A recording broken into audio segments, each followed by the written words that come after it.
Hello and welcome back to my new blog. फेरि पनि guys होइन आइसके पुरानै अन्दाजमा भर्खरै कलेजबाट सेकेन्ड इक्जाम सकाएर आएको। आज नेपालीको पेपर थियो होइन, नेपाली इक्जाम छिटै सक्यो अलिकति, त्यही भएर रुमतिर हिँड्दिरा कसैको नि वेट गरेर त व्यर्थ छ होइन। वेट गर्न नै त्यहाँ कसको लागि आउनु चाहिँ एक्लै पर्ने, वेट गरेर केही फाइदा हुँदैन। त्यही भएर अलि छिटो पनि हुन्छ एक्लै हिँडेपछि। अनि गाइज हजुरहरूलाई म यति भन्न चाहन्छु होइन, हजुरहरूलाई मेरो ब्लग कस्तो लाग्छ होइन कमेन्ट गरिदिनु होला, र यहाँसम्म आइसक्नु भएको छ भने सब्सक्राइब र सेयर पनि गरिदिनु होला होइन। यस्तै नयाँ कन्टेन्ट हजुरहरूलाई ल्याउँदै गर्नेछु, कृपया हाम्रो ब्लगमा बसिदिनु होला होइन। रङ साइडबाट बाटो काटिरहेको थिएँ, केही चिजले ठोक्यो भने नि कसैकोले केही रिक्स लिँदैन, त्यही भएर आफ्नो रिक्समा रङ साइड लिनु होला। मलाई घुम्न अल्छी लागेर मैले लिएको थिएँ रङ साइड, व्यथार्थ नलिनु होला होइन। जाँदै गर्दा भर्खरै बस स्ट्यान्डतिर आइदिरा। बस स्ट्यान्ड यहाँबाट अझै लाग्छ 10-15 मिनट, हतार गइदिरा।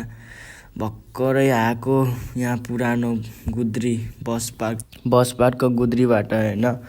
यहाँबाट फेरि बिस्तारै जाँदै भ्लग सुटिङ गर्दै बाटोमा मान्छेहरूले पनि धेरैले राखेको थियो होइन, तर आई डोन्ट केयर द्याट, किनभने म पब्लिकली पनि भिडियो बनाउने होइन।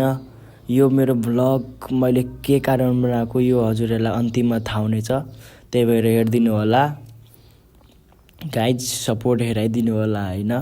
भ्लग हजुर लास्टसम्म हेरिदिनु होला, किनभने हजुरहरूलाई पनि थाहा छँदैछ म पब्लिकमा गएर पनि आफ्नो साउन्ड आफैले पनि पुरै पब्लिकलीसँग लाउडली भ्लग बनाइदिने म हिम्मत राख्दछु होइन।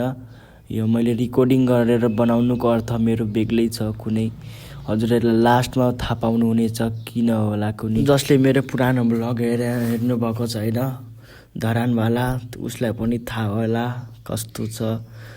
फिलहाल हामी अहिले जनपद स्कुल आइसकेका छौँ होइन। हामी त के भनौँ एक्लै छौँ होइन। जनपद स्कुल पुरै सेन्टरको लागि अहिले बन्द, आज हिजोदेखि बन्द होला कुनै, भोलिदेखि एक्जाम छैन। नहरसम्म पनि आइपुग्यौँ। बिकेबिएम स्कुल पुरै केटाहरू हतारमा आइदिरहेको थियो होइन। म पनि त हतारमा जानु खोजिरहेको छु। जाँदै गर्दा अलिकति ब्लग स्किप गर्नु परेछ होइन गाइस, अलिकति यहाँबाट यो भइसक्यो, अप्ठ्यारो लाग्न थालिसक्यो। अप्ठ्यारो त के भनौँ होइन, गर्मी लागिरहेको थियो, छिटो नि जानु परिरहेको थियो, घाम टाउकैमा लागिरहेको थियो घाम होइन गाइज, हेर्न सक्नुहुन्छ। गर्मीले कस्तो यार हाल बेहाल छ यार, गर्मीले हाल बेहाल छ यार थ्याट। गर्मी अहिले चैते महिना यस्तो भइसक्यो, वैशाख जेठतिर कस्तो होला नि गाइज यार। कहिले यो कलेज पनि छुट्टी दिलाएर घरमा बसेर, घरमा पनि कलेज छुट्टी नदियोस् ठिक छ, कलेज लागिरहेछ किनभने घर गएपछि यार झन् काम गर्नुपर्छ, झन्नै घाम लाग्छ। त्यस्तो चर्कोती घाममा गएर खेतमा काम गर्नुपर्छ यार।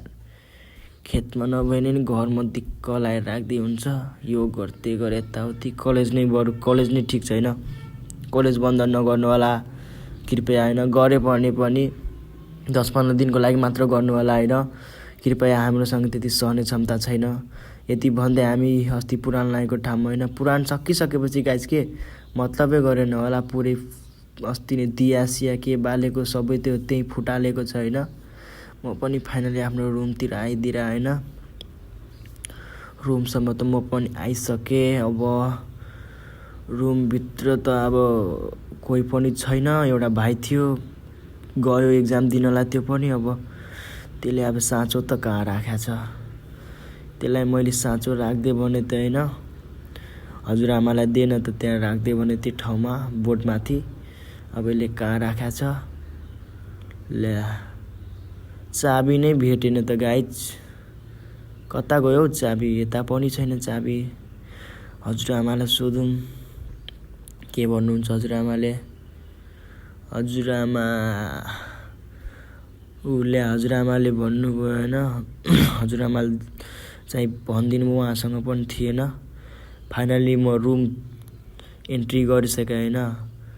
अनि एन्ट्री गर्दै गर्दा भर्खरै आएको थिएँ। अनि रुममा चाहिँ म एक्लै हो नि त। अनि अहिले दिदी र अर्को साथी कलेज गएको छ। अनि हजुरआमा हजुर आएको छैन। होइन आउँछ के तर अहिले आएको छैन। गयो अब त्यो पनि आज दिने जान्छ। मैले हजुरहरूलाई भनेको थिएँ नि मिनिङ लास्टमा भन्ने छु त सुन्नु गाइस। मैले यो खातिर बनाएको। तपाईँहरूलाई पनि यसरी लाग्छ भने लाज हेर्नुहोस्।